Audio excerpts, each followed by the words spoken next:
The Select Committee to investigate the January 6th attack on the United States Capitol will be in order. Without objection, the Chair is authorized to declare the committee in recess at any point. Pursuant to House Deposition Authority Regulation 10, the Chair announces the committee's approval to release the deposition material presented during today's hearing. Good morning. Last week, the Select Committee laid out a preview of our initial findings about the conspiracy overseen and directed by Donald Trump to overturn the results of the 2020 presidential election and block the transfer of power, a scheme unprecedented in American history. My colleagues and I don't want to spend time talking about ourselves during these hearings, but as someone who's run for office a few times, I can tell you, at the end of a campaign, it all comes down to the numbers. The numbers tell you the winner and the loser. For the most part, the numbers don't lie. But if something doesn't add up with the numbers, you go to court to get resolution. And that's the end of the line. We accept those results. That's what it means to respect the rule of law. That's what it means to seek elective office in our democracy. Because those numbers aren't just numbers, they're votes. They're your votes. They are the will and the voice of the people. And the very least we should expect from any person seeking a position of public trust is the acceptance of the will of the people, win or lose. Donald Trump didn't. He didn't have the numbers, he went to court. He still didn't have the numbers, he lost. But he betrayed the trust of the American people. He ignored the will of the voters. He lied to his supporters and the country. And he tried to remain in office after the people had voted him out, and the courts upheld the will of the people. This morning, we'll tell the story of how Donald Trump lost an election and knew he lost an election, and as a result of his loss, decided to wage an attack on our democracy, an attack on the American people by trying to rob you of your voice in our democracy, and in doing so, lit the fuse that led to the horrific violence of January 6th, when a mob of his supporters stormed the Capitol sent by Donald Trump to stop the transfer of power. Today, my colleague from California, Ms. Lofgren, and our witnesses will detail the Select Committee's findings on these matters. But first, I will recognize our distinguished Vice Chair, Ms. Cheney of Wyoming, for any opening statement she'd care to offer. Thank you very much, Mr. Chairman. Last week, as the Chairman noted, our committee began outlining a 7-part plan, agency leadership and status, that there was no evidence of election fraud, close quote, sufficient to overturn the 2020 presidential election. The court's opinion methodically documents each of the principal reasons for that conclusion, and I would urge all those watching to read it. Today, we will begin to show the American people some of our evidence. Today, you will hear much more from former Attorney General Bill Barr's recorded testimony, and you will hear in greater detail what others in the department told President Trump, that his claims of election fraud were nonsense. You will also hear much more from President Trump's own campaign experts, who had also concluded that his fraud claims could not be supported. Let me focus briefly on just 3 points now. First, you will hear firsthand testimony that the president's campaign advisors urged him to await the counting of votes and not to declare victory on election night. The president understood even before the election that many more Biden voters had voted by mail because President Trump ignored the advice of his campaign experts and told his supporters only to vote in person. Donald Trump knew before the election that the counting of those mail-in ballots in several states would not begin until late in the day and would not be complete for multiple days. This was expected, reported, and widely known.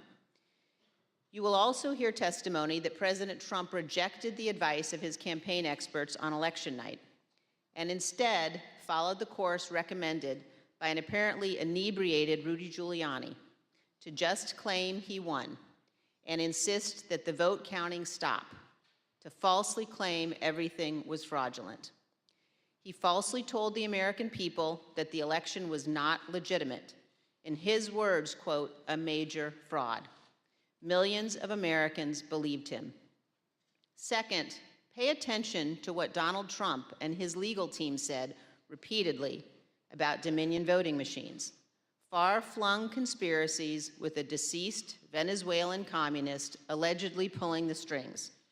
This was, quote, complete nonsense, as Bill Barr said. President Trump's own campaign advisors, his Department of Justice, and his cybersecurity experts all told him the same thing. Here, for example, is White House lawyer Eric Hirschman. His view was shared by many of the Trump team whom we interviewed. I thought the Dominion stuff was, I never saw any evidence whatsoever to sustain those allegations. And third, as Mike Pence's staff started to get a sense for what Donald Trump had planned for January 6th, they called the campaign experts to give them a briefing on election fraud and all the other election claims. On January 2nd, the general counsel of the Trump campaign, Matthew Morgan, this is the campaign's chief lawyer, summarized what the campaign had concluded weeks earlier, that none of the arguments about fraud or anything else could actually change the outcome of the election.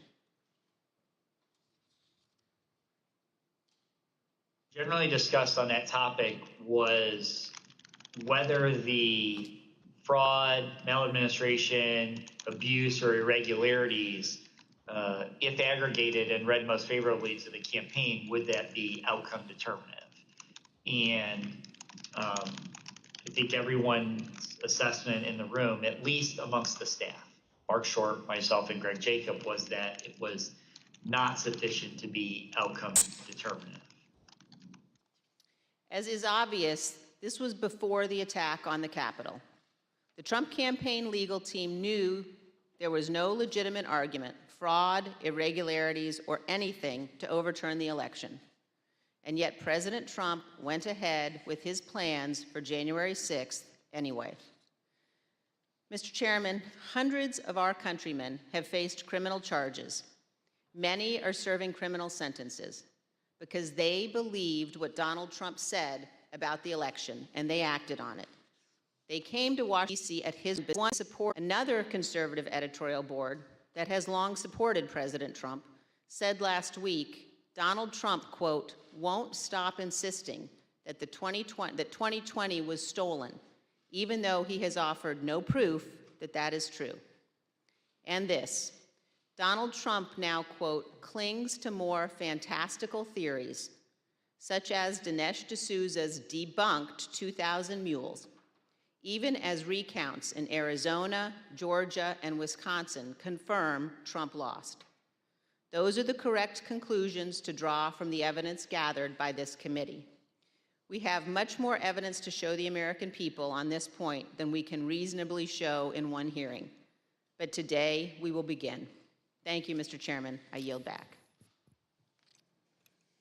Without objection, the chair recognizes the gentlewoman from California, Ms. Lofgren, for an opening statement. Well, thank you, Mr. Chairman. In our opening hearing, we gave an overview of our investigation into the January 6th attack. The plot to overthrow the election was complex and had many parts, which we'll explore in remaining hearings.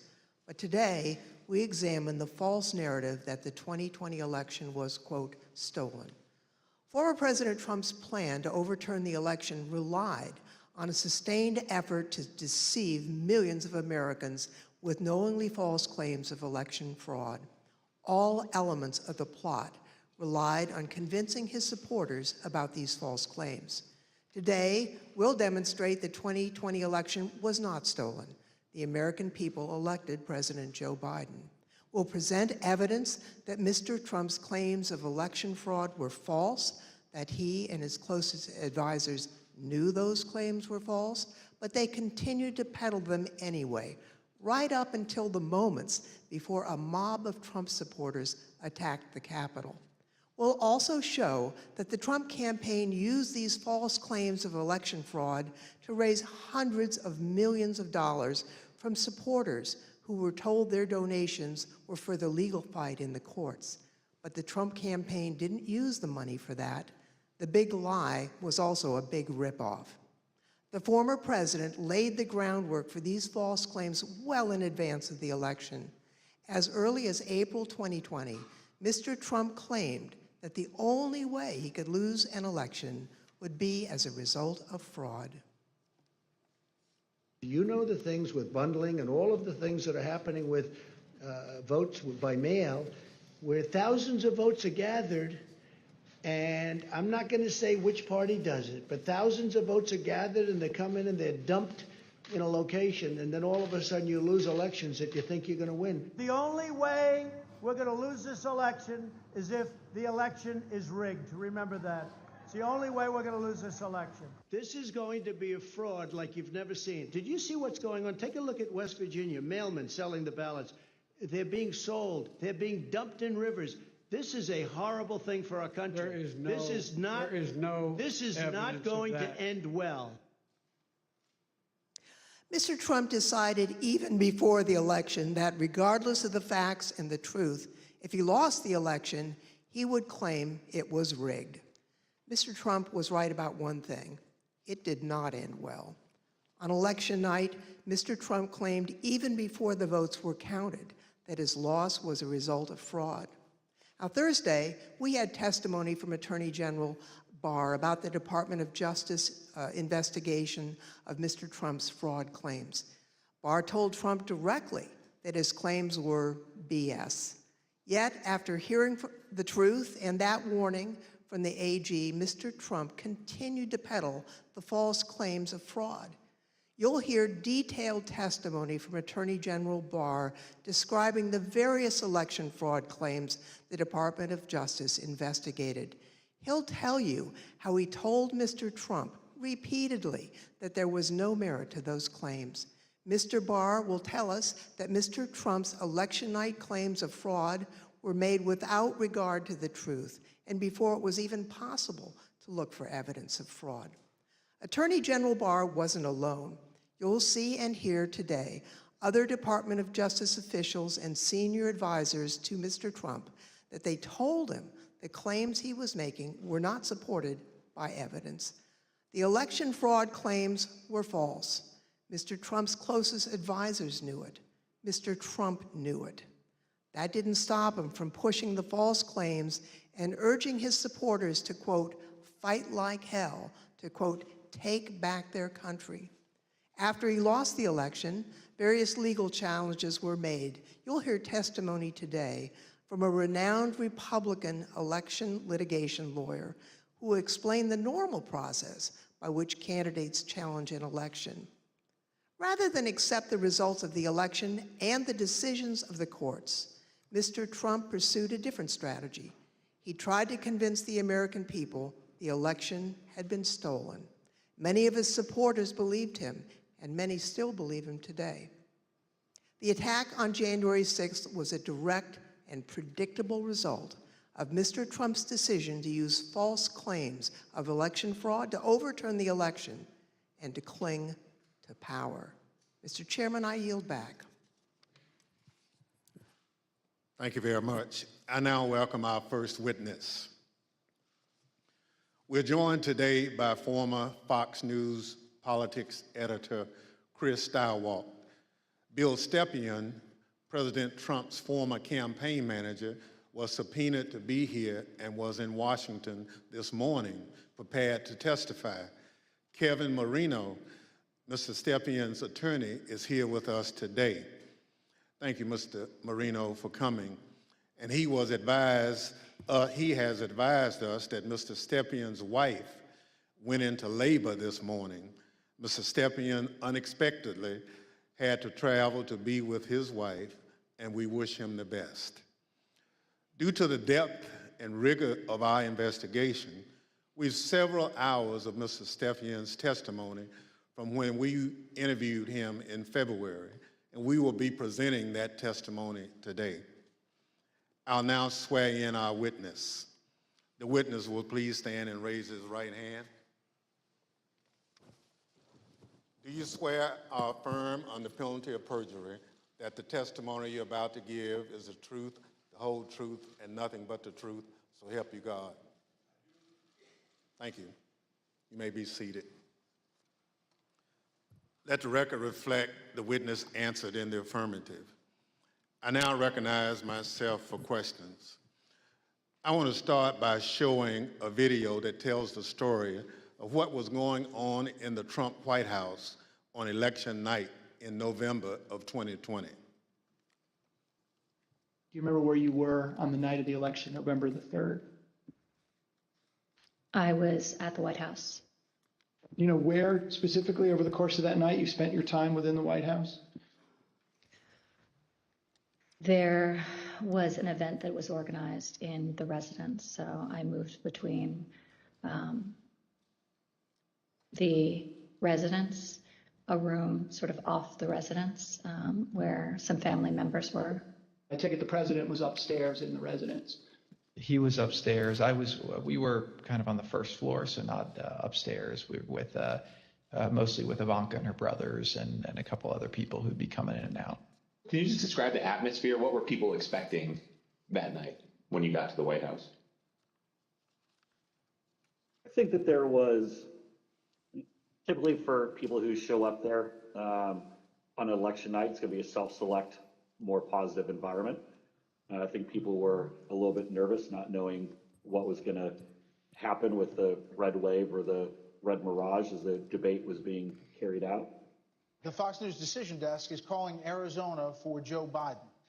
That is a big get for the Biden campaign. Arizona's called. Do you remember that? I do. What do you remember happening where you were when Arizona was called? There was surprise at the call. Who was surprised? Most everyone in the room. Were you being one of them? Yes. Did that shift the atmosphere, the attitude in the White House? Completely. How so? Can you describe that? Because Fox News was the first one to go out and say that.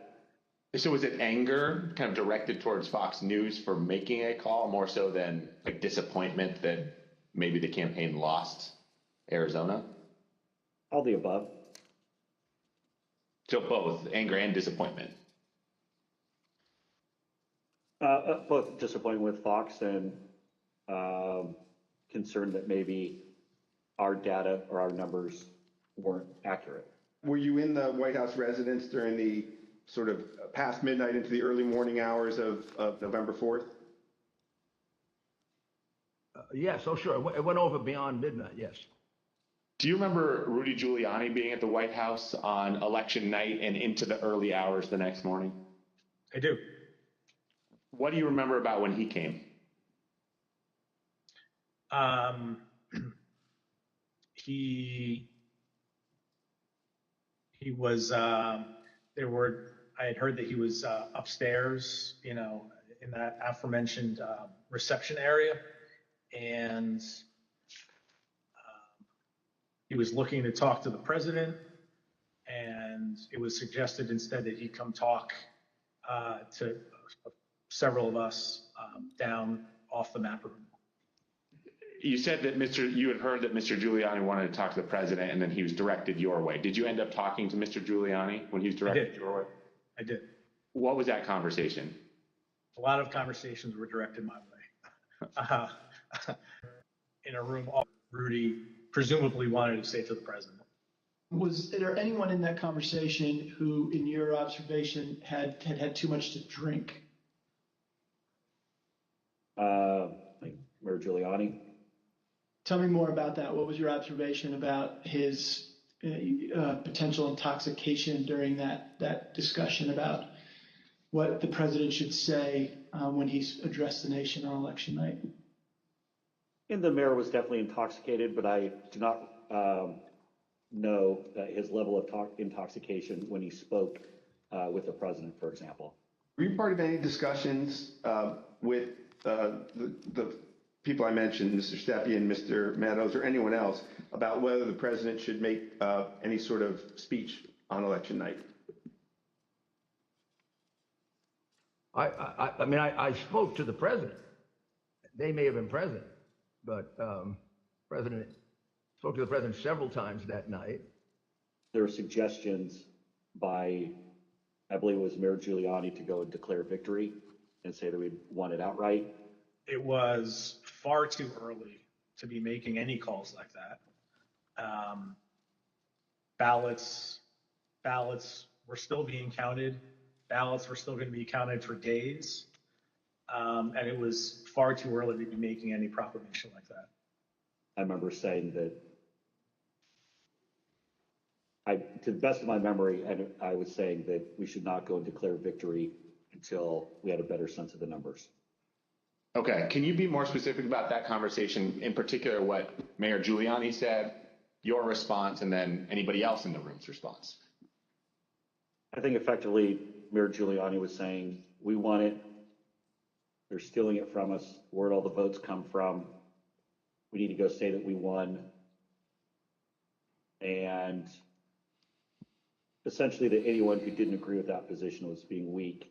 What was your view at the time as to what he should or shouldn't say?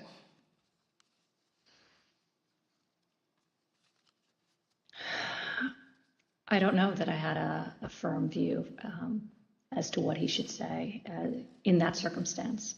The results were still being counted. It was becoming clear that the race would not be called on election night. My belief, my recommendation was to say that votes were still being counted. It's too early to tell, too early to call the race, but we proud of the race we ran, and we think we're in good position, and we'll have more to say about this the next day or the next day, whenever we had something to say. And did anybody who was a part of that conversation disagree with your message? Yes. Who was that? The president disagreed with that. I don't recall the particular words. He thought I was wrong. He told me so, and that they were gonna go he was gonna go in a different direction. This is a fraud on the American public. This is an embarrassment to our country. We were getting ready to win this election. Frankly, we did win this election. We did win this election.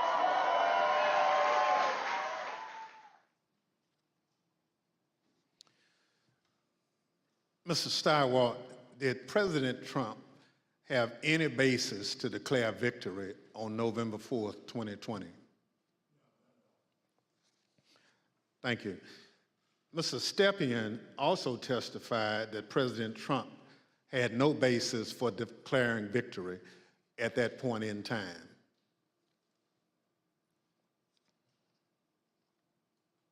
My belief, my recommendation was to say that votes were still being counted.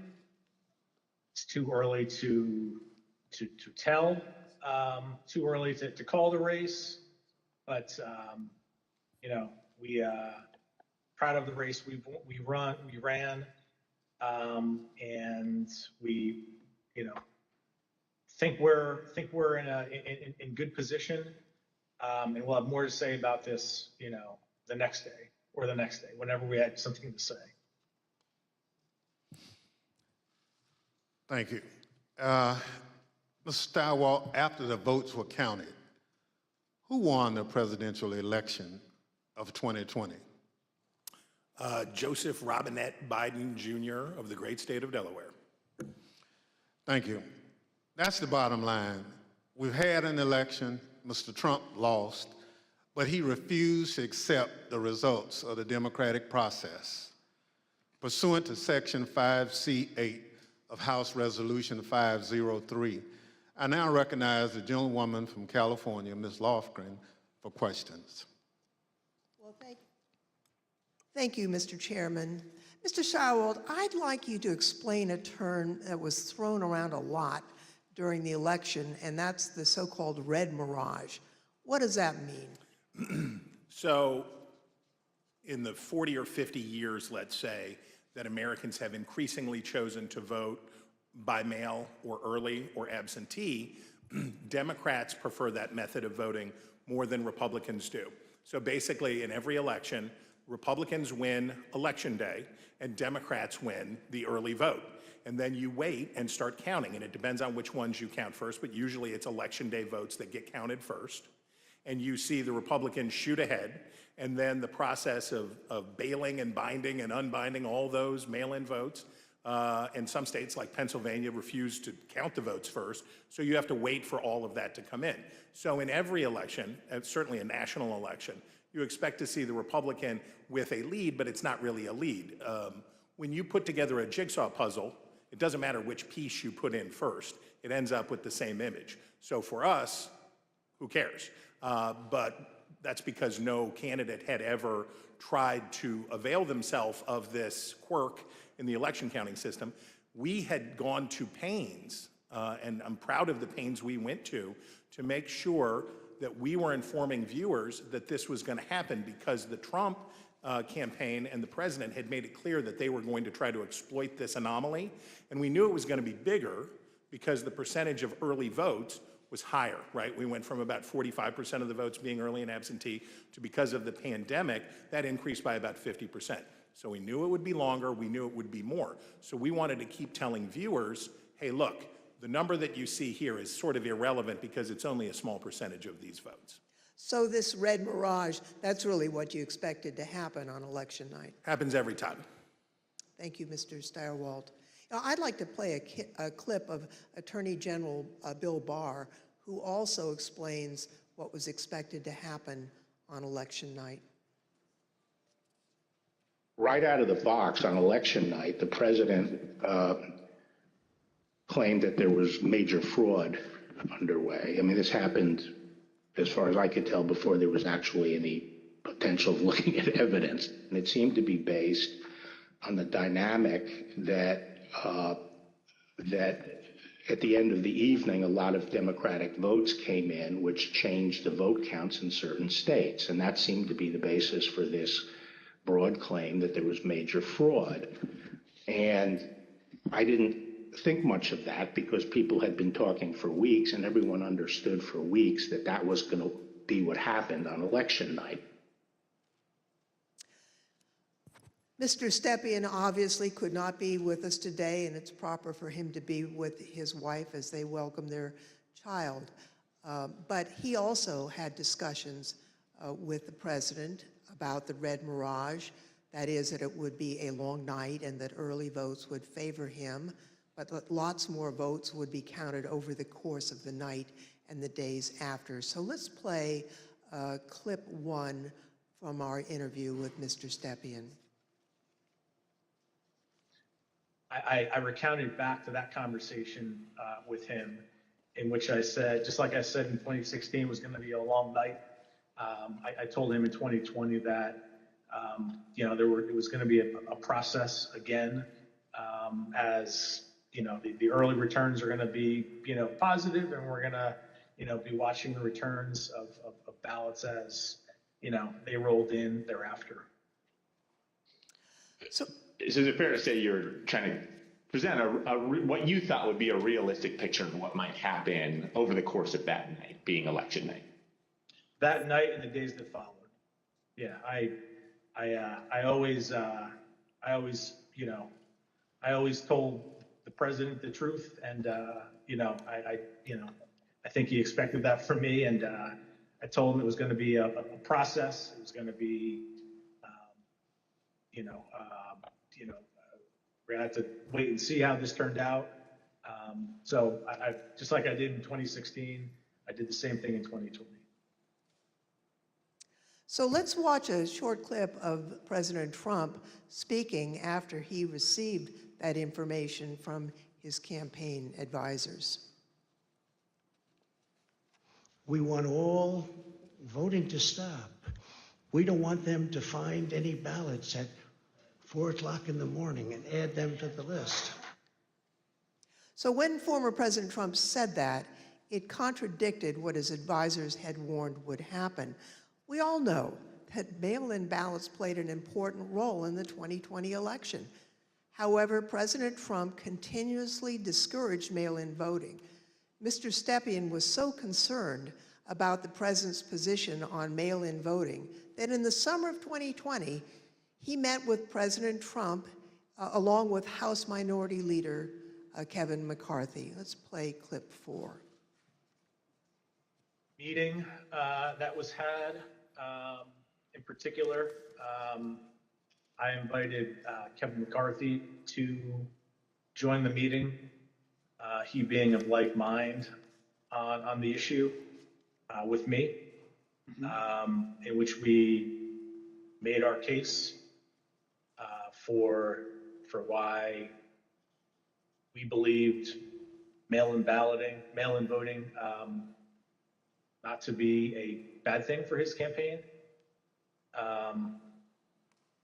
But the president's mind was made up, and you understand, how many times to, go to the well on a particular topic.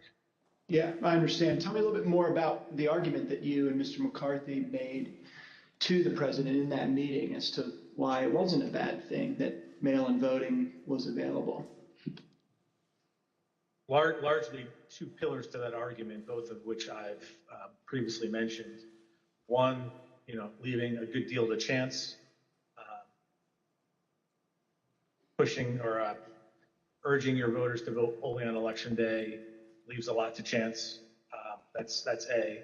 And B, also previously mentioned, the fact that the Trump campaign, the Republican National Committee, the Republican Party had an advantage of grassroots workers and volunteers on the ground that would allow, an advantage to enhance return rates of ballots that were mailed.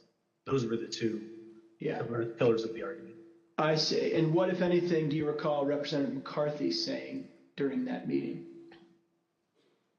We were echoing the same argument. I mean, his words echoed mine, and vice versa on those two topics. Mr. Stirewalt, you were at the decision desk at Fox News on election night, and you called Arizona early for President Biden, which was controversial. How did you make that call, and where did you think the race stood in the early hours of the next day? Well, it was really controversial to our competitors who we beat so badly by making the correct call first. Our decision desk was the best in the business, and I was very proud to be a part of it. Because we had partnered with the Associated Press and the National Opinion Research Center at the University of Chicago, thanks to my colleague and friend Arnon Mishkin, had built a wonderful device for forecasting the outcomes of elections. So we had a different set of data than our competitors did. We had more research, and we had a better system, and we had a great team. So what you're waiting to see is, do the actual votes match up with the expectations in the poll? The real votes are testing the quality of your poll in targeted precincts and in targeted places. And let me tell you, our poll in Arizona was beautiful, and it was doing just what we wanted it to do, and it was cooking up just right. And at some point, and I forget exactly who, but at some point it became clear that Arizona was getting ready to make a call. So we, my boss, Bill Salmon, said we're not making any call until everybody says yes, because that was always our policy, unanimity. And you have to understand, in this room, you have, the best. People from academia, Democrats, Republicans, a broad cross-section of people who had worked together for a decade, who are really serious about this stuff. So we knew it would be a consequential call because it was one of 5 states that really mattered, right? Wisconsin, Michigan, Pennsylvania, Georgia, Arizona were the ones that we were watching.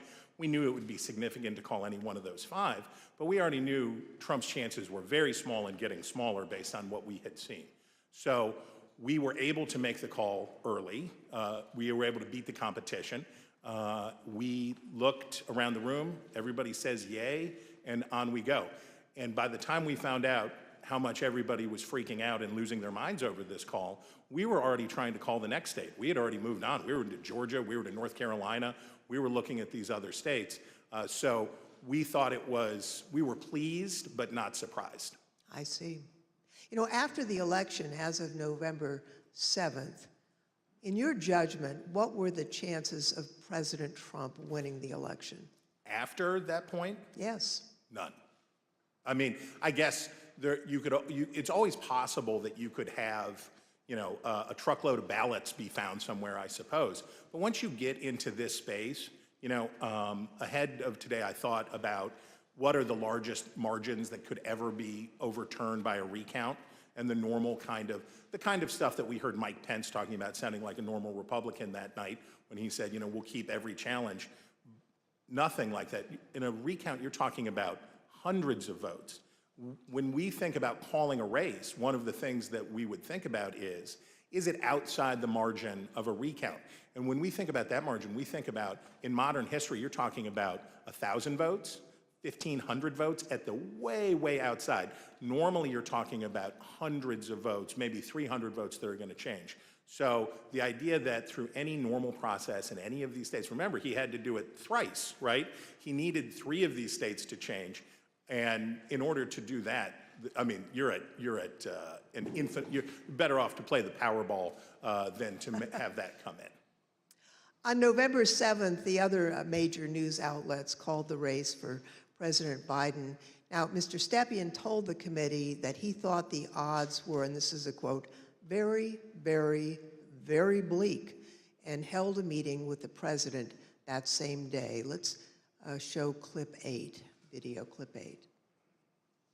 I mean, with each day that wore on, I mean, the trajectory of the race, on election night, Trump ahead in many states, and as that week wore on, as the 3rd became the 4th, became the 5th, and so on and so forth, and the vote by mail ballots were tabulated, Trump's lead, grew more narrow, and in some places, Biden surpassed, Trump in the vote totals. So as the week wore on, as we paid attention to those numbers multiple times a day, internally, I was feeling less confident for sure. What was your view on the state of the election at that point? Very, very, very bleak. We told him, the group that went over there outlined, my belief in chances for success at this point, and then we pegged it at 5, maybe 10% based on recounts that either were automatically initiated or could be initiated based on realistic legal challenges, not all the legal challenges that eventually were pursued. But it was, my belief is that it was a very, very, 5 to 10% is not a very good optimistic outlook. Now, as President Trump and others continued to claim that the election was stolen, there were lawyers who were a part of the campaign lawyers, who were responsible for investigating the fraud claims. That includes Alex Cannon, who could not validate the claims that were being made, including those being made by the president. Let's roll video 13.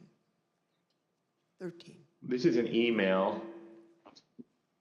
It's 2 emails, actually. The first is from Alex Cannon to you and Faith McPherson. And then you forward that email on to Mark Meadows, Justin Clark, and Jason Miller, the subject being AZ Federal ID Voters. If you look at the original email there, it says, Bill, we completed the AZ analysis you requested. I assume that's about Arizona. And because of the substantial uncertainty surrounding the databases, this is a highly unreliable way to identify ineligible voters. Can you explain the task that you gave to Ms. Cannon for this Arizona analysis? Sure. Previously, I described some of my frustration with some of the claims that people would throw at President Trump regarding, need to look at this, this happened in this state or that happened in that state.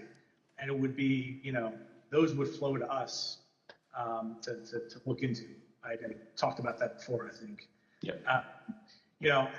This is an example of that. I recall in Arizona, someone had thrown out, I believe this to be the claim, that there were thousands of illegal citizens, people not eligible to vote, having cast their ballots in Arizona. Someone had thrown out that claim to President Trump. And with, the margins being as close as they were, as I previously described, that could potentially matter. So this wild claim is thrown out, which, on its face didn't seem, realistic or possible to me. I asked Alex to look at the claim, and I haven't read this full email, but I recall the response to that. The reality of that was not illegal citizens voting in the election. I think it was like overseas voters voting in the election. So obviously, people who were eligible to vote. When these findings were passed up the chain to President Trump, he became frustrated and he replaced the campaign's legal team. Let's play clip 14. I think the president, it was during the second week where things like you displayed were occurring, where he was, growing increasingly unhappy with, his team, me, less so because I was less involved at this point, but still me, growing increasingly unhappy with Justin Clark. And that kind of, paved the way for, Justin to be moved out and Mayor Giuliani to be moved in as the person in charge of, the legal side of the campaign and for all intents and purposes, the campaign at that point. Now, when Mr. Stepien became campaign manager, he was the second Trump campaign manager for the 2020 race, and there were only about 115 days until Election Day. So let's play the video. I inherited a campaign that was, the day I was hired was, I believe, President Trump's low point in the 2020 daily average polling against President Biden. It was a campaign at a low point in the polls. It was structurally and fiscally deficient.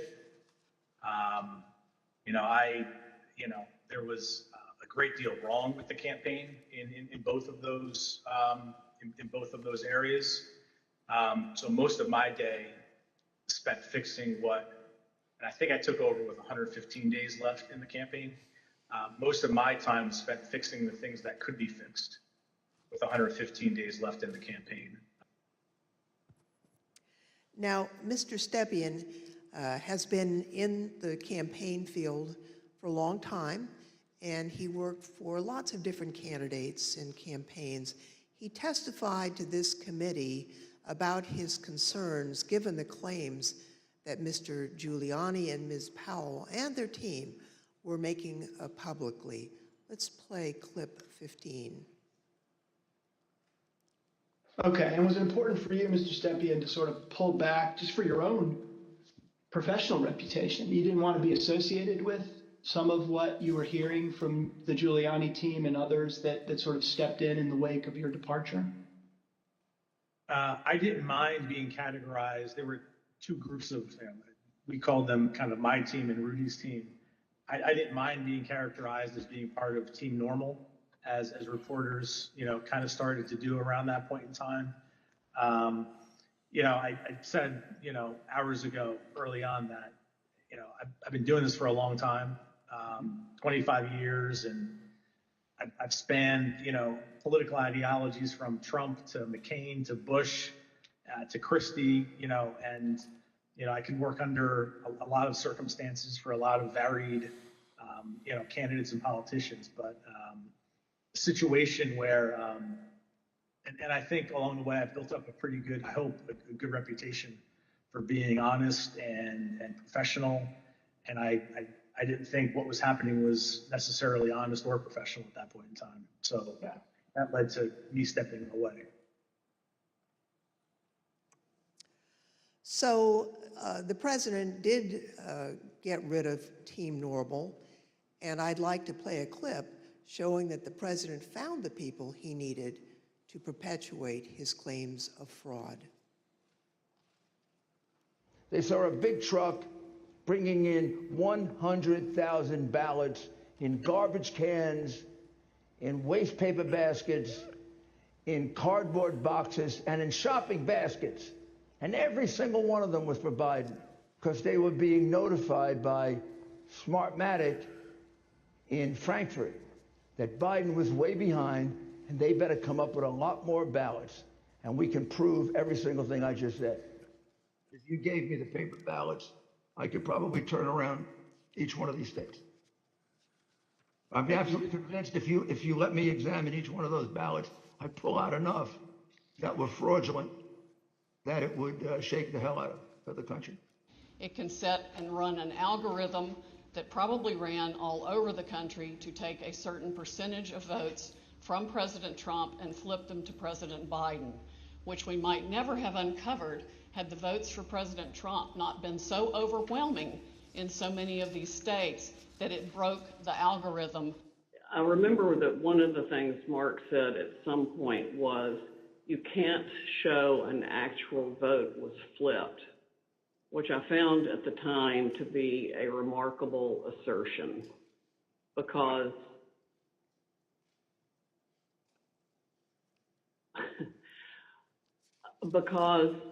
you don't have to have the gun to see the body lying on the floor bleeding out with 5 bullet holes in it was killed by a gun. What they were proposing, I thought was nuts. And the theory was also completely nuts, right? I mean, it was a combination of Italians, the Germans. I mean, different things have been floating around as to who was involved. I remember Hugo Chavez and the Venezuelan. She has an affidavit from somebody who says they wrote a software in, it's something with the Philippines, and just all over the radar. Did you ever share, Mr. Kushner, your view of Mr. Giuliani? Did you ever share your perspective about him with the president?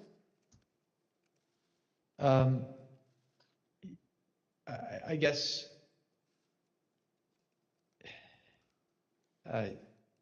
yes.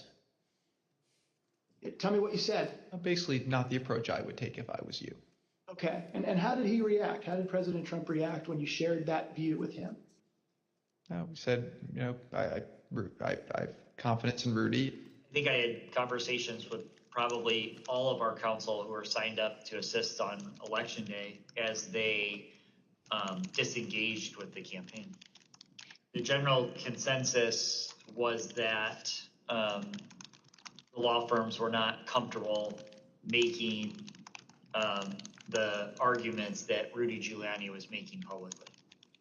I seem to recall that I had a similar conversation with most all of them. I made it clear I did not agree with the idea of saying the election was stolen and putting out this stuff, which I told the president was bullshit. And, I didn't want to be a part of it, and that's one of the reasons that went into me deciding to leave when I did. Even Sidney Powell, defending herself in a defamation lawsuit brought by Dominion Voting Systems, argued that, quote, no reasonable person would conclude that her statements were truly statements of fact. Mr. Chairman, I yield back. I thank the witness for joining us today. The first panel is now dismissed.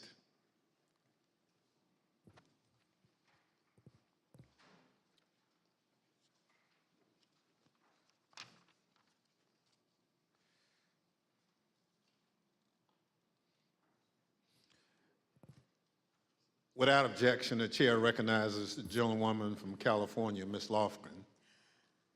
Thank you, Mr. Chairman. Last week, we presented the testimony of former Attorney General Bill Barr, who testified before this committee. Today, we present additional evidence, including his testimony that former President Trump started making claims of election fraud immediately after the election, and that Barr concluded the claims were untrue. Now, due to the length of Attorney General Barr's testimony, we're only going to include relevant portions at the hearing today. So let's play the video. The department, in fact, when we received specific and credible allegations of fraud, made an effort to look into these to satisfy ourselves that they were without merit. And I was in the posture of trying to figure out, there was an avalanche of all these allegations of fraud that built up over a number of days, and it was like playing whack-a-mole because something would come out one day and then the next day it would be another issue. Also, I was influenced by the fact that all the early claims that I understood were completely bogus and silly and usually based on complete misinformation. And so I didn't consider the quality of claims right out of the box to give me any, feeling that there was really substance here. For the first time since the election, the Attorney General spoke personally with the President on November 23rd, and this was at the White House. Let's play the video, please. So on November 23rd, I hadn't spoken to the president since the election, and in fact, as I said, since the middle of October, roughly. And it was a little getting awkward because obviously he had lost the election and I hadn't said anything to him. And so Cipollone said, I think it's time you come over here. And so I came over to meet with the president in the Oval Office, and Meadows and Cipollone were there. And the president, and this is leading up to this conversation with Kushner, the president said there had been major fraud and that as soon as the facts were out, the results of the election would be reversed. And he went on this for quite a while, as he's prone to do. And then he got to something that I was expecting, which is to say that apparently the Department of Justice doesn't think that it has a role of looking into these fraud claims. So I said, that has to be the campaign that raises that with the state. The department doesn't take sides in elections, and the department is not an extension of your legal team. And our role is to investigate fraud, and we'll look at something if it's specific, credible, and could have affected the outcome of the election. And we're doing that, and it's just not. They're just not meritorious. They're not panning out. And as I walked out of the Oval Office, Jared was there with Dan Scavino, who ran the president's social media, and who I thought was a reasonable guy and believe is a reasonable guy. And I said, how long is he going to carry on with this stolen election stuff? Where's this going to go? And by that time, Meadows had caught up with me and leaving the office, and caught up to me and said that he said, look, I think that he's becoming more realistic and knows that there's a limit to how far he can take this. And then Jared said, yeah, we're working on this. We're working on it. Even after his attorney general told him his claims of election fraud were false, President Trump continued to promote these claims. I felt that things continued to deteriorate between the 23rd and the weekend of the 29th. And then on November 29th, he appeared on Maria Bartiromo's show, Sunday Futures, I believe it was, and he said that the department was missing in action.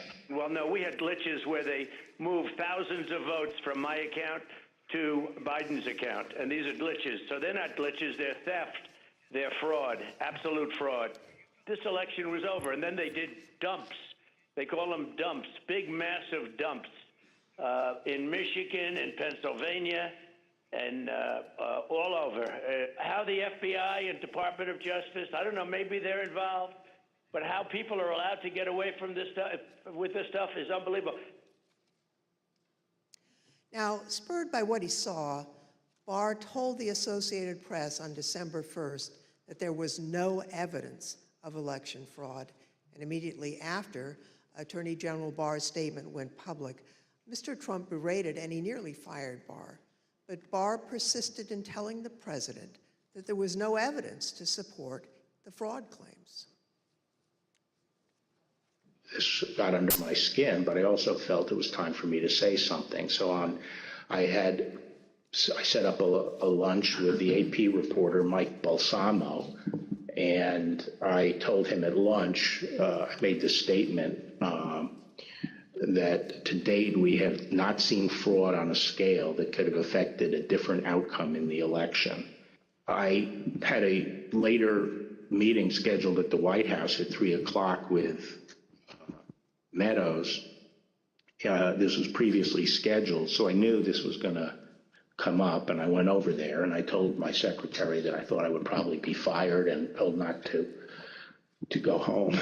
I mean, not to go back to my office. So I said, you might have to pack up for me. And so when I got over there, I met with the chief of staff. He said the president was angry. He didn't really get into the issue of the fraud. And then I went up to Pat Cipollone's office and we were talking with each other. And word came down that he wanted us both to go to the Oval. And the president was as mad as I've ever seen him, and he was trying to control himself. And the president said, well, this is, killing me. You didn't have to say this. You must have said this because you hate Trump. You hate Trump. And then he raised the big vote dump, as he called it, in Detroit. And that, he said people saw boxes coming into the counting station at all hours of the morning and so forth. And I explained to him that at that point, I knew the exact number of precincts in Detroit. I think it was 630 something. I said, Mr. President, there are 630 precincts in Detroit, and unlike elsewhere in the state, they centralized the counting process, so they're not counted in each precinct. They're moved to counting stations, and so the normal process would involve boxes coming in at all different hours. So there's nothing. And I said, did anyone point out to you, did all the people complaining about it point out to you actually did better in Detroit than you did last time? I mean, there's no indication of fraud in Detroit. And I told him that the stuff that his people were shoveling out to the public was bullshit. I mean, that the claims of fraud were bullshit. And, he was indignant about that. And I reiterated that they'd wasted a whole month on these claims on the Dominion voting machines, and they were idiotic claims. And I specifically raised the Dominion voting machines, which I found to be among the most disturbing allegations, disturbing in the sense that I saw absolutely zero basis for the allegations, but they were made in such a sensational way that they obviously were influencing a lot of people, members of the public, that there was this systemic corruption in the system and that their votes didn't count and that these machines controlled by somebody else were actually determining it, which was complete nonsense. And it was being laid out there. And I told them that it was crazy stuff and they were wasting their time on that. And it was doing a grave disservice to the country. Okay, so the very next day, the president released a video rehashing some of the very same claims that his chief law enforcement officer had told him were, quote, nonsense. Here's an example. This is Michigan. At 6:31 in the morning, a vote dump of 149,772 votes came in unexpectedly. We were winning by a lot. That batch was received in horror. We have a company that's very suspect. Its name is Dominion. With the turn of a dial or the change of a chip, you can press a button for Trump and the vote goes to Biden. What kind of a system is this? Barr again told the president that there was nothing to these claims on December 14th. When I walked in, sat down, he went off on a monologue saying that there was now definitive evidence involving fraud through the Dominion machines, and a report had been prepared by a very reputable cybersecurity firm, which he identified as Allied Security Operations Group, and he held up the report, and then he asked that a copy of it be made for me. And while a copy was being made, he said, this is absolute proof that the Dominion machines were rigged. The report means that I'm going to have a second term. And then he gave me a copy of the report. And as he talked more and more about it, I sat there flipping through the report and looking through it. And to be frank, it looked very amateurish to me. Didn't have the credentials of the people involved, but I didn't see any real qualifications. And the statements were made very conclusory, like, these machines were designed to, engage in fraud or something to that effect, but I didn't see any supporting information for it.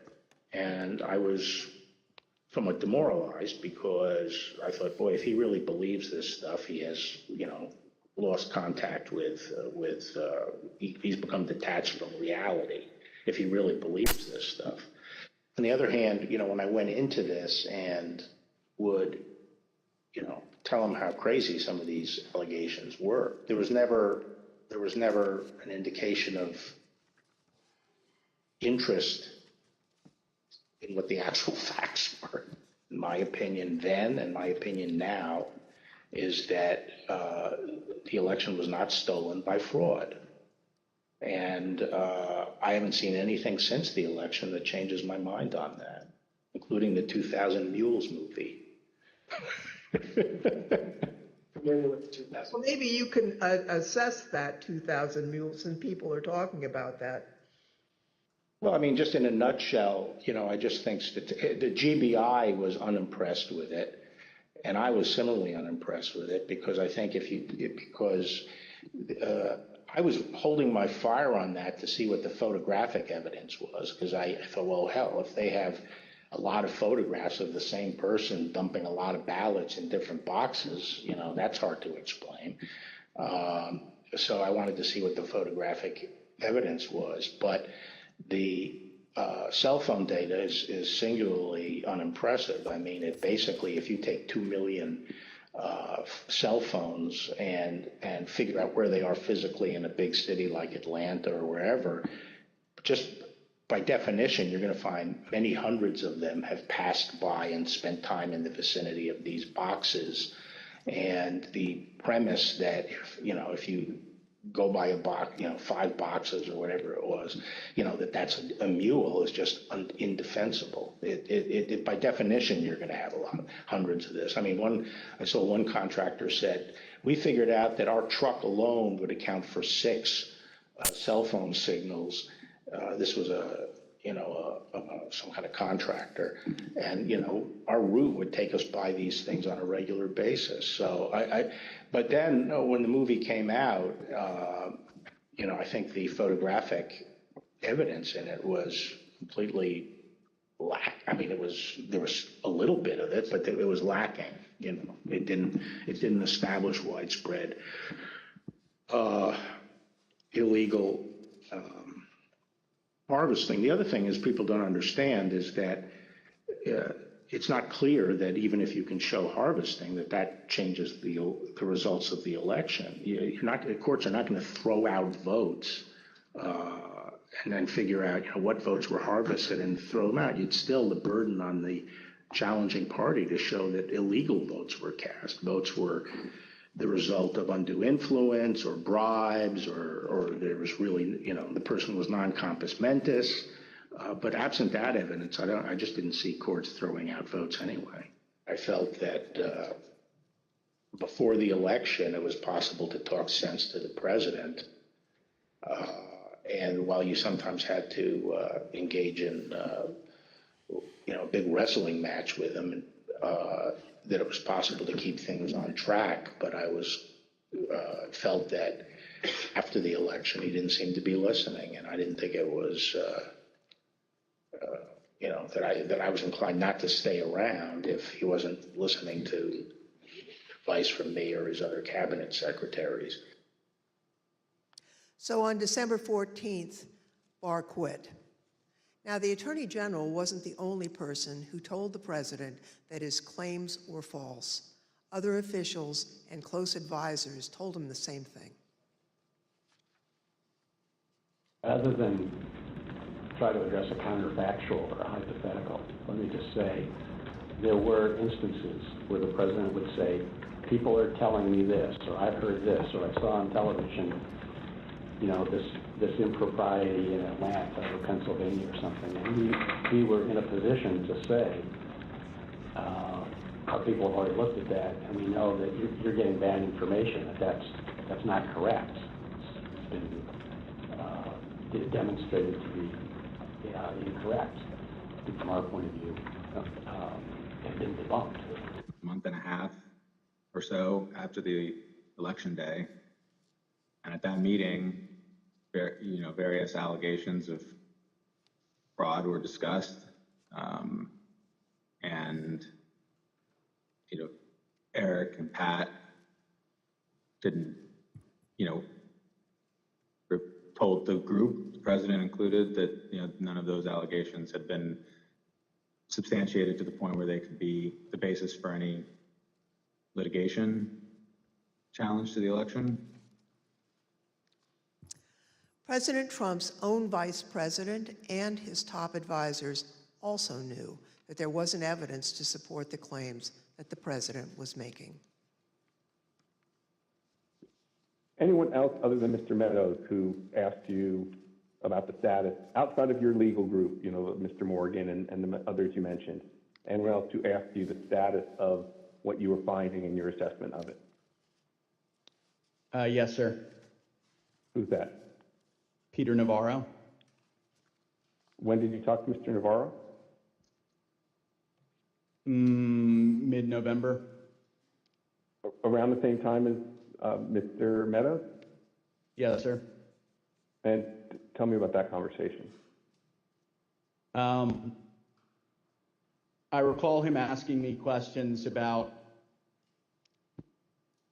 Dominion and maybe some other categories of allegations of voter fraud. And I remember telling him that I didn't believe the Dominion allegations because I thought the hand recount in Georgia would resolve any issues with a technology problem and with Dominion or Dominion flipping votes. And I mentioned at that time that the CISA, Chris Krebs, had recently released a report saying that the election was secure. And I believe Mr. Navarro accused me of being an agent of the deep state working with Chris Krebs against the president. And I never took another phone call from Mr. Navarro. Anyone else besides Mr. Meadows, Mr. Navarro, Mr. Hirschman that you had discussions with inquiring about what you were finding in your review of the allegations that were pouring in?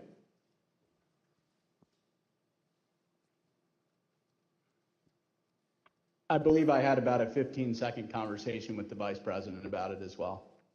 When was that? During one of the visits to the White House, I don't know which one. I think it was the first one in November. I had met him briefly at the campaign, and he remembered me and saw me.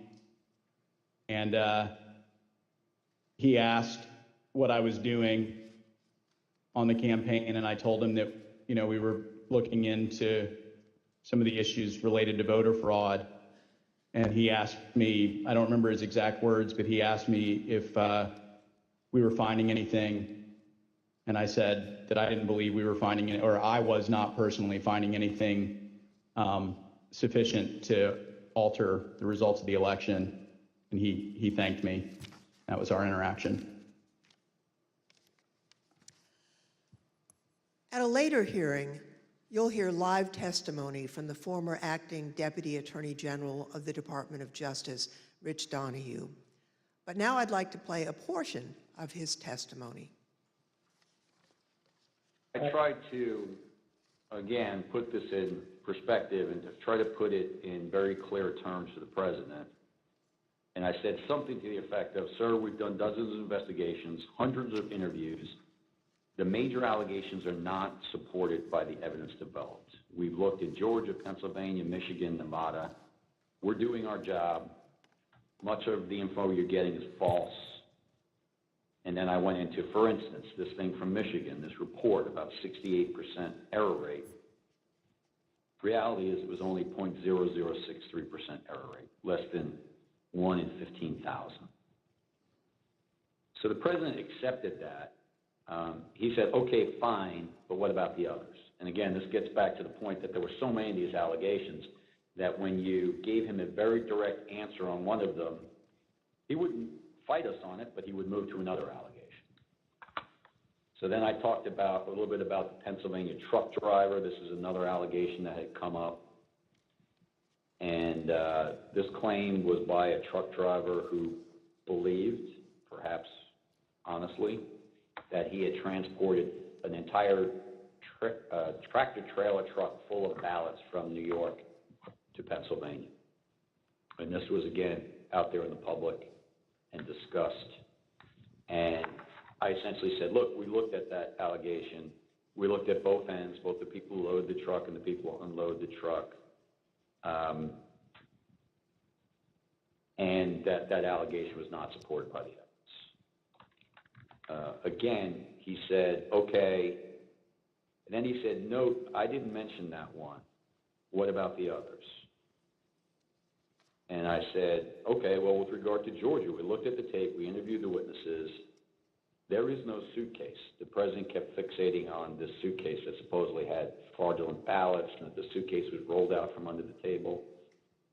And I said, no, sir, there is no suitcase. You can watch that video over and over. There is no suitcase. There is a wheeled bin where they carry the ballots, and that's just how they move ballots around that facility. There's nothing suspicious about that at all. I told them that there was no multiple scanning of the ballots. One part of that allegation was that they were taking one ballot and scanning it through 3 or 4 or 5 times to rack up votes, presumably for Vice President Biden. I told them that the video did not support that. Then he went off on double voting, the top of the next page. He said, dead people are voting. Indians are getting paid to vote. He meant people on Native American reservations. He said there's lots of fraud going on here. Told him flat out that much of the information he's getting is false and or just not supported by the evidence. We look at the allegations, but they don't pan out. Mr. Barr and his advisors were not the only ones who determined that the president's allegations regarding Dominion voting machines were false. So, Mr. Chairman, I ask unanimous consent to include in the record of this hearing reports issued by the Department of Homeland Security's Cybersecurity and Infrastructure Security Agency, otherwise known as CISA, that addressed and rejected the claims of manipulation of voting machines in the 2020 election. Without objection, so ordered. Thank you, Mr. Chairman. I also ask unanimous consent to include in the record a report prepared by the Michigan Senate Oversight Committee that disproved claims of election fraud in Michigan, as well as a statement by 59 of the country's leading election security scientists, noting the absence of any credible evidence that the 2020 election had been altered through technical compromise, and 5 other reports from organizations and individuals confirming there was no widespread fraud in the 2020 election or describing the spread of the former president's lies. Without objection, so ordered. Thank you, Mr. Chairman, and I yield back. Pursuant to the order of the committee for today, the chair declares the committee in recess for a period of approximately 10 minutes.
Committee will be in order. I now welcome our second panel of witnesses. We're joined today by B.J. Pac, Al Smith, and Ben Ginsburg. Mr. Pac is the former United States Attorney for the Northern District of Georgia. Mr. Smith is a former city commissioner for the city of Philadelphia, where he served for more than 10 years. Mr. Ginsburg is one of the leading election law attorneys in the country and has represented Republican presidential candidates in election litigation dating back to 2000, where he represented George W. Bush in the Bush v. Gore litigation. I will now swear in our witnesses. Please stand and raise your right hand. Do you swear or affirm on the penalty of perjury that the testimony you're about to give is the truth, the whole truth, and nothing but the truth? So help you God. Thank you. Please be seated.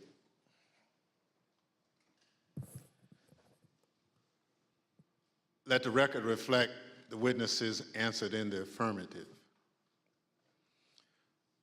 Pursuant to Section 5C8 of House Resolution 503, I now recognize the gentlewoman from California, Ms. Lofgren, for questions.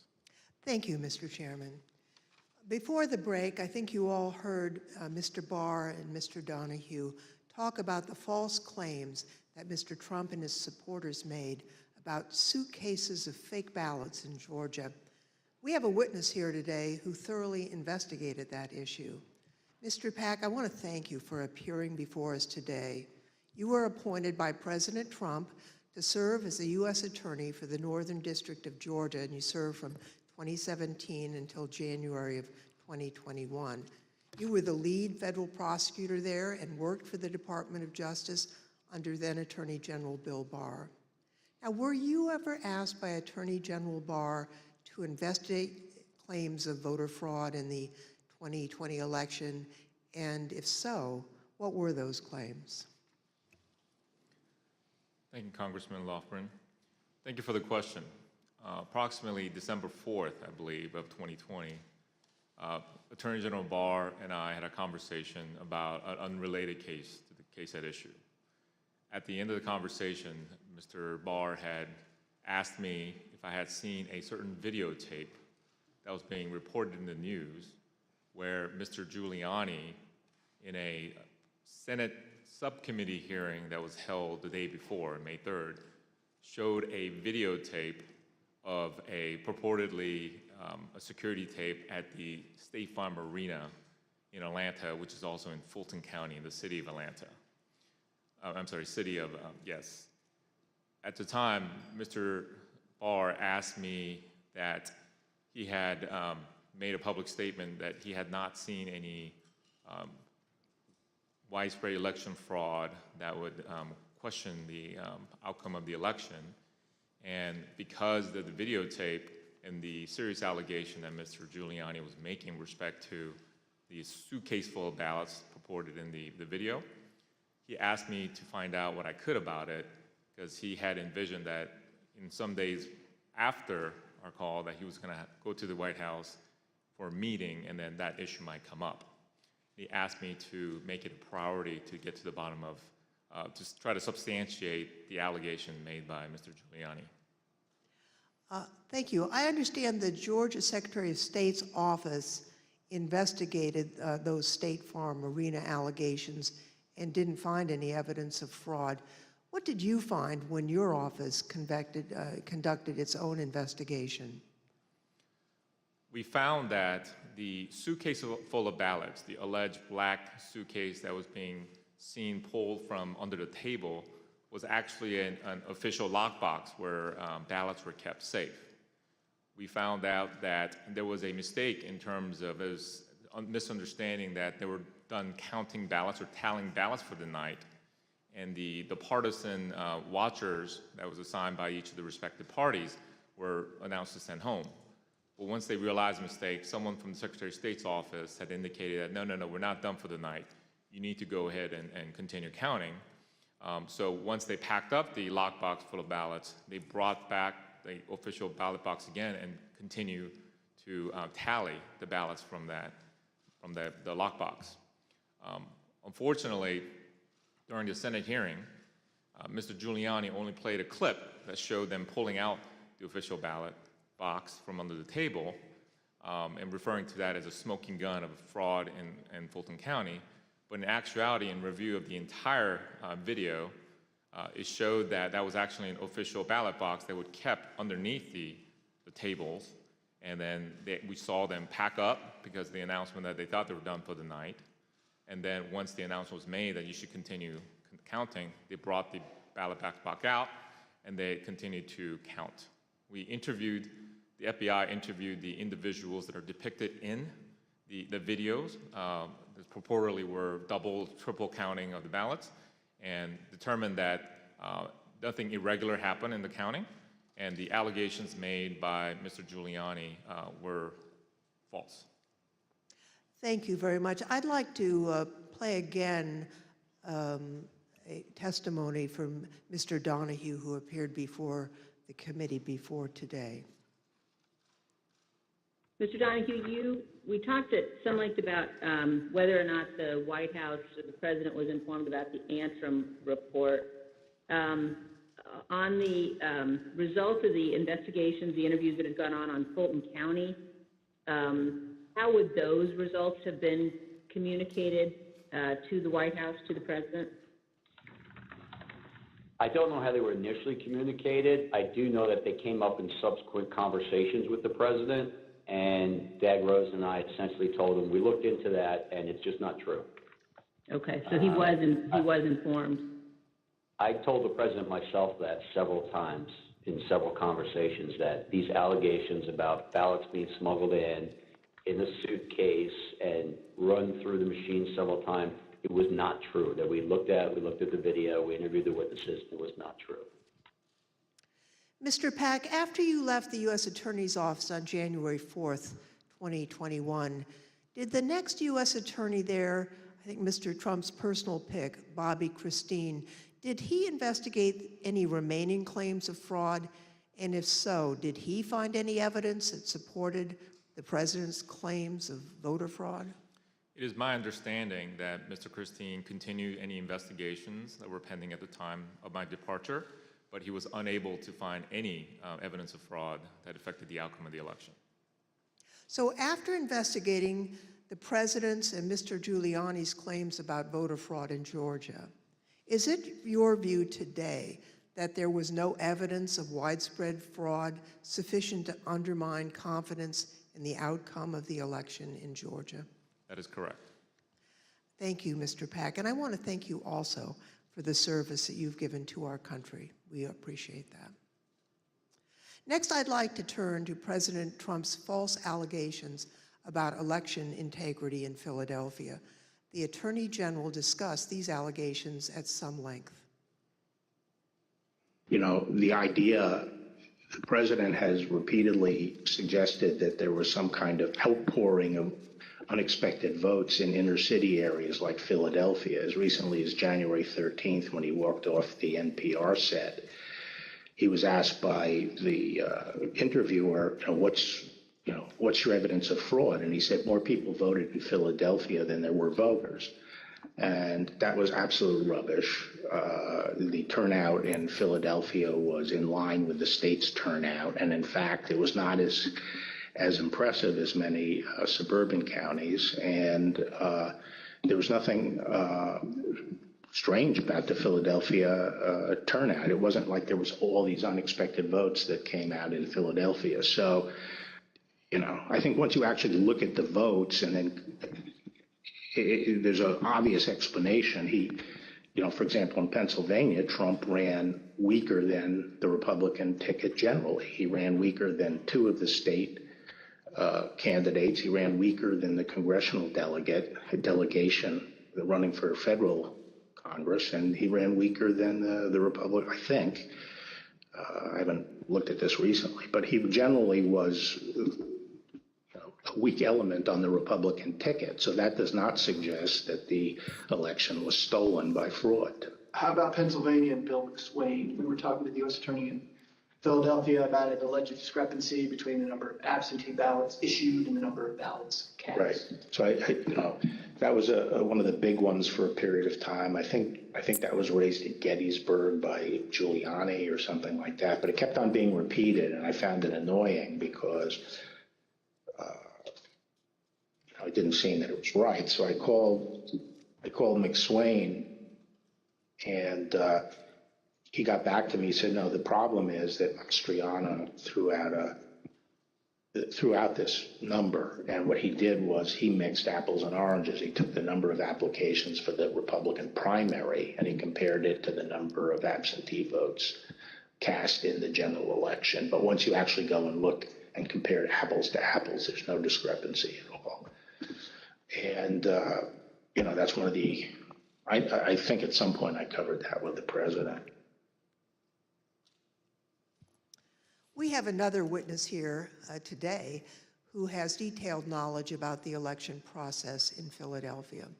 Mr. Schmidt, at the time of the 2020 presidential election, you were serving as the only Republican member of Philadelphia's three-member city commission, which is responsible for overseeing elections throughout the city. Is that correct? That's correct, Congressperson. So President Trump made numerous claims regarding fraudulent voting practices in Philadelphia, including the claim that dead people were voting. In fact, Mr. Giuliani told Pennsylvania state legislators that 8,000 dead people voted in Pennsylvania. You investigated those claims of voter fraud. Can you tell us what you found? Not only was there not evidence of 8,000 dead voters voting in Pennsylvania, there wasn't evidence of 8. We took seriously every case that was referred to us, no matter how fantastical, no matter how absurd, and took every one of those seriously, including these. As it turns out, even Mr. Trump's campaign lawyers knew that the dead voter claims weren't valid. I guess the crooks in Philadelphia are disappointed in this. They only submitted 8,021 ballots from dead people, mail-in ballots for dead people. Probably easier for dead people to submit mail-in ballots than it is to vote in person. Rudy was at this stage of his life and the same ability to manage things at this level or not. And obviously, I think Bernie Kerik publicly said it. They never proved the allegations that they were making, and they were trying to develop. Mr. Schmidt, on November 11th, 2020, President Trump tweeted about you, saying, and here's a quote, "A guy named Al Schmidt, a Philadelphia commissioner and so-called Republican, or rhino, is being used big time by the fake news media to explain how honest things were with respect to the election in Philadelphia. He refuses to look at a mountain of corruption, dishonesty. We win." As a result of that tweet and the CNN interview you gave where you stated the dead voter claims in Pennsylvania were false, you and your staff were subjected to disturbing threats. Can you tell us about that? The threats prior to that tweet, and on some level it feels almost silly to talk about a tweet, but we can really see the impact that they have, because prior to that, the threats were pretty general in nature. Corrupt election officials in Philadelphia are going to get what's coming to them. You're what the Second Amendment is for. You're walking into the lion's den, all sorts of things like that. After the president tweeted at me by name, calling me out the way that he did, the threats became much more specific, much more graphic, and included not just me by name, but included members of my family by name, their ages, our address, pictures of our home, just every bit of detail that you could imagine. That was what changed with that tweet.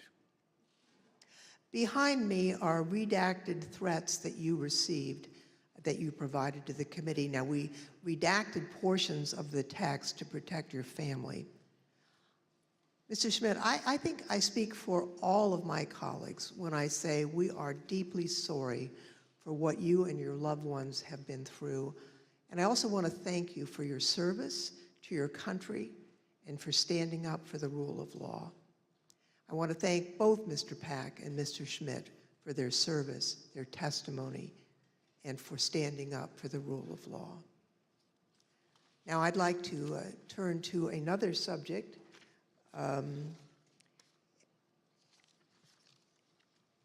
The courts in our country provide a legitimate venue for campaigns to challenge what they view as irregular election practices. Now, courts have the final say on how the law applies to those challenges. We have a renowned legal expert here to address the Trump campaign's activities in court. Mr. Ginsburg, you've spent your entire career representing Republicans in election-related litigation. You served as the National Counsel on Republican presidential campaigns in 2000, in 2004, and in 2012. You played a key role in the 2000 Florida recount that led to the Supreme Court's decision in Bush v. Gore. You served as the co-chair of the Presidential Commission on Election Administration. I think it's fair to say you're the most prominent Republican lawyer who's litigated in the election field. Now, you've analyzed the Trump campaign's litigation pretty carefully. What's the normal process for post-election litigation? How is the Trump campaign's different from the kinds of post-election litigation you've been involved in and know about? In the normal course of things, any campaign on the night of the election and the days after will do a couple of different things. One is that they'll analyze precinct results to look for abnormalities in the results, and they'll send people to those precincts to ask more questions. Secondly, all campaigns will have poll watchers and poll workers and observers in the polling place. And so campaigns will talk to those people if they saw any irregularities that could cause problems in the election. Now, the Trump campaign talked pre-election about having 50,000 poll workers. So presumably, they did have eyes on the ground in all these places. And so in the normal course of things, a campaign will analyze the reports that come in. Trump campaign had a couple of basic problems, however. Number one, the 2020 election was not close. In 2000, that was 537 and close. In this election, the most narrow margin was 10,000 and something in Arizona, and you just don't make up those sorts of numbers in recounts. And when the claims of fraud and irregularities were made, you've heard very compelling testimony from Mr. Stepien, from Matt Morgan, from Alex Cannon about those claims and how they didn't believe them. And so that put the Trump campaign on sort of a process of bringing cases without the actual evidence that you have to have in which the process is designed to bring out. So are you aware of any instance in which a court found the Trump campaign's fraud claims to be credible? No, there was never that instance. In all the cases that were brought, and I've looked at the more than 60 that include more than 180 counts, and no, the simple fact is that the Trump campaign did not make its case. The Select Committee has identified 62 post-election lawsuits filed by the Trump campaign and his allies between November 4th, 2020 and January 6th, 2021. Those cases resulted in 61 losses and only a single victory, which actually didn't affect the outcome for either candidate. Despite those 61 losses, President Trump and his allies claim that the courts refused to hear them out, and as a result, they never had their day in court. Mr. Ginsburg, what do you say about the claims that Mr. Trump wasn't given an opportunity to provide the evidence they had of voter fraud? Did they have their day in court? They did have their day in court. About half of those cases that you mentioned were dismissed at the procedural stage for a lack of standing. The proper people didn't bring the case, or there wasn't sufficient evidence and it got dismissed on a motion to dismiss. But in the other, there was discussion of the merits that was that was contained in the complaints, and in no instance did a court find that the charges of fraud were real. And it's also worth noting that even if the Trump campaign complained that it did not have its day in court, there have been post-election reviews in each of the 6 battleground states that could have made a difference. And those ranged from the somewhat farcical Cyber Ninjas case in Arizona to the Michigan Senate report that was mentioned earlier, the hand recount in Georgia that Mr. Pac addressed. And in each one of those instances, there was no credible evidence of fraud produced by the Trump campaign or his supporters. Thank you. You know, as Mr. Ginsburg has explained, there are no cases where the Trump campaign was able to convince a court that there was widespread fraud or irregularities in the 2020 election.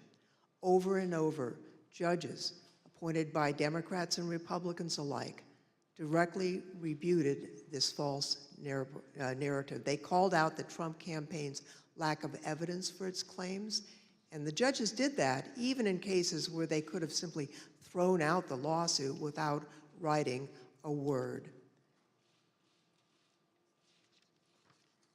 You can see behind me a few excerpts from the decisions in these 62 cases. The Trump campaign's lack of evidence was criticized by judges across the political spectrum. In Pennsylvania, a Trump-appointed judge concluded, quote, "Charges require specific allegations and proof. We have neither here." Another Trump-appointed judge warned that if cases like these succeeded, quote, "Any disappointed loser in a presidential election able to hire a team of clever lawyers could flag claimed deviations from election results and cast doubt on election results." The list goes on and on. Allegations are called, quote, "an amalgamation of theories, conjecture, and speculation." In another, strained legal arguments without merit, unsupported by evidence, derived from wholly unreliable sources, a fundamental and obvious misreading of the Constitution. The rejection of President Trump's litigation efforts was overwhelming.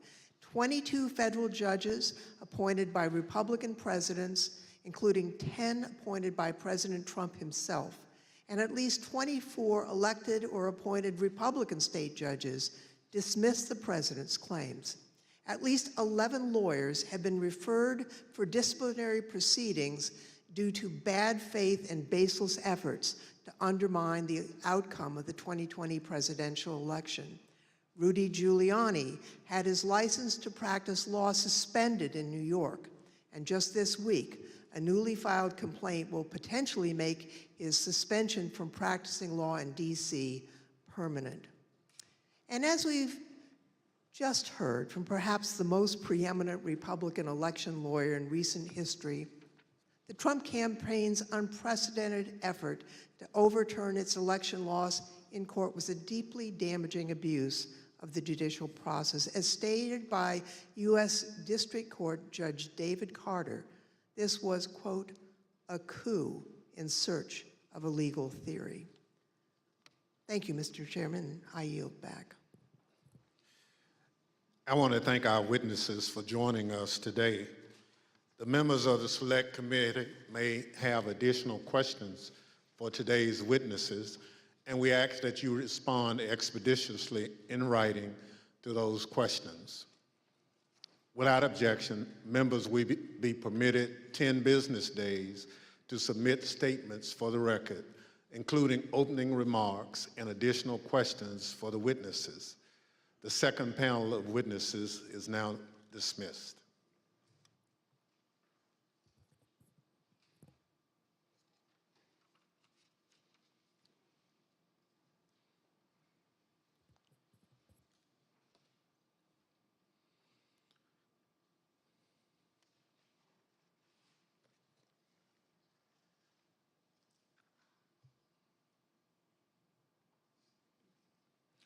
Without objection, the chair recognizes the gentlewoman from California, Ms. Lofgren, for a closing statement.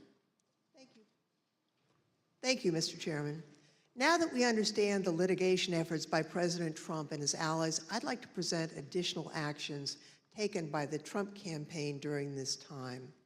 President Trump continued to push the stolen election narrative, even though he and his allies knew that their litigation efforts, making the same claim, had failed. Now, it's worth pointing out that litigation generally does not continue past the safe harbor date of December 14th. But the fact that this litigation went on, well, that decision makes more sense when you consider the Trump campaign's fundraising tactics. Because if the litigation had stopped on December 14th, there would have been no fight to defend the election and no clear path to continue to raise millions of dollars. Mr. Chairman, at this time, I'd ask for unanimous consent to include in the record a video presentation describing how President Trump used the lies he told to raise millions of dollars from the American people. These fundraising schemes were also part of the effort to disseminate the false claims of election fraud. Without objection, so My name is Amanda Wick, and I'm Senior Investigative Counsel with the House Select Committee to investigate the January 6th attack on the United States Capitol. Between Election Day and January 6th, the Trump campaign sent millions of fundraising emails to Trump supporters, sometimes as many as 25 a day. The emails claimed the, quote, left-wing mob was undermining the election, implored supporters to, quote, step up to protect the integrity of the election, and encouraged them to, quote, fight back. But as the Select Committee has demonstrated, the Trump campaign knew these claims of voter fraud were false, yet they continued to barrage small-dollar donors with emails, encouraging them to donate to something called the Official Election Defense Fund. The Select Committee discovered no such fund existed. I don't believe there is actually a fund called the Election Defense Fund. Is it fair to say that the Election Defense Fund was another, I think we called it a marketing tactic? Yes. And tell us about these funds as marketing tactics. Just a topic matter where money could potentially go to be, how money could potentially be used. The claims that the election was stolen were so successful, President Trump and his allies raised $250 million, nearly $100 million in the first week after the election. On November 9th, 2020, President Trump created a separate entity called the Save America Pac. Most of the money raised went to this newly created PAC, not to election-related litigation.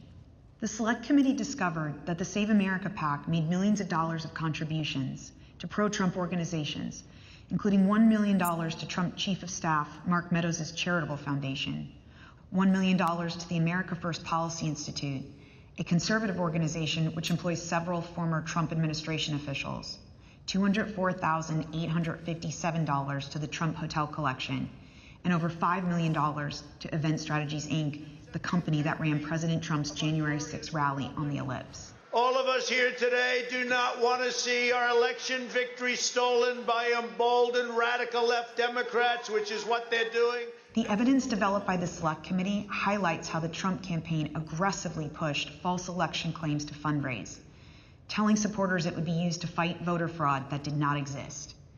The emails continued through January 6th, even as President Trump spoke on the Ellipse. 30 minutes after the last fundraising email was sent, the Capitol was breached.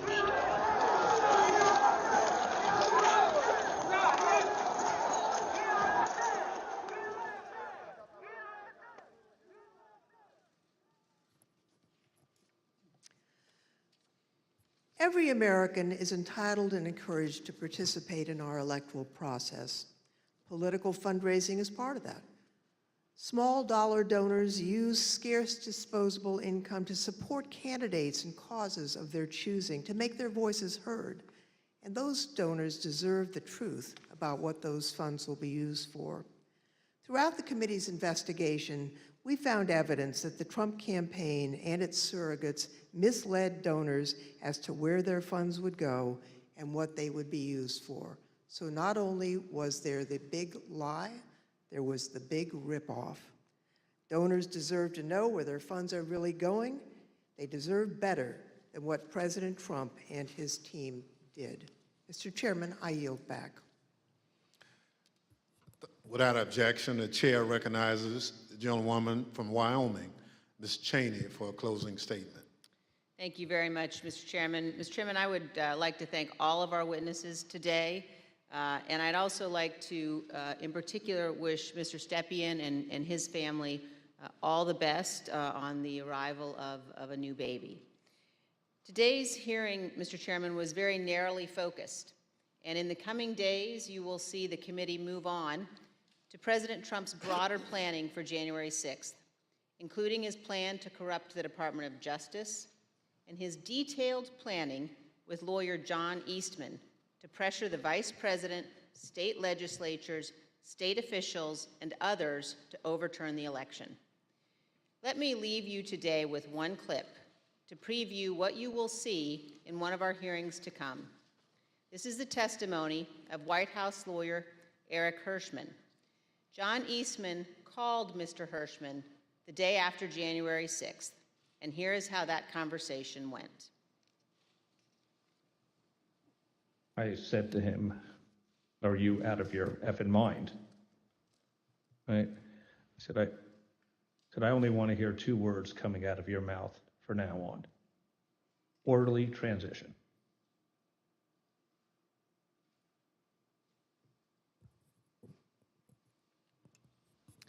Thank you, Mr. Chairman. I yield back. At the conclusion of last week's hearing, we showed you a video of rioters explaining why they had come to Washington on January 6th. It was because Donald Trump told them to be here. Today, we heard about some of the lies Donald Trump embraced and amplified when it became clear he didn't have the numbers of votes to win the election. We heard about how officials at different levels of government explored claims of fraud and found no evidence, yet the former president continued to repeat those false claims over and over again. Today, we'll end things where we did on Thursday, back on January 6th, hearing words of individuals who wanted to stop the transfer of power. We know they were there because of Donald Trump. Now we hear some of the things they believed. Without objection, I enter into the record a video presentation. I know exactly what's going on right now. Fake election. They think they're gonna fucking cheat us out of our vote and put communist fucking Biden in office. It ain't fucking happening today, buddy. You voted? Yes, sir. How'd it go? Voted early. It went well, except for the can't really trust the software.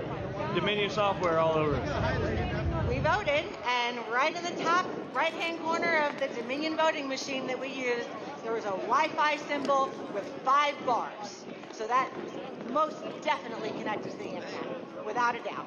So they stole that from us twice. We're not doing it anymore. We're not taking it anymore. So we're standing up, we're here, and whatever happens, we're not laying down again. I'm from Pennsylvania. It didn't work. It absolutely worked. It didn't work. No. Trust the system. 200,000 people that weren't even registered voted. 430,000 votes disappeared from President Trump's tally. And you can't stand there and tell me that it worked. I don't want to say that what we're doing is right. But if the election's being stolen, what is it going to take?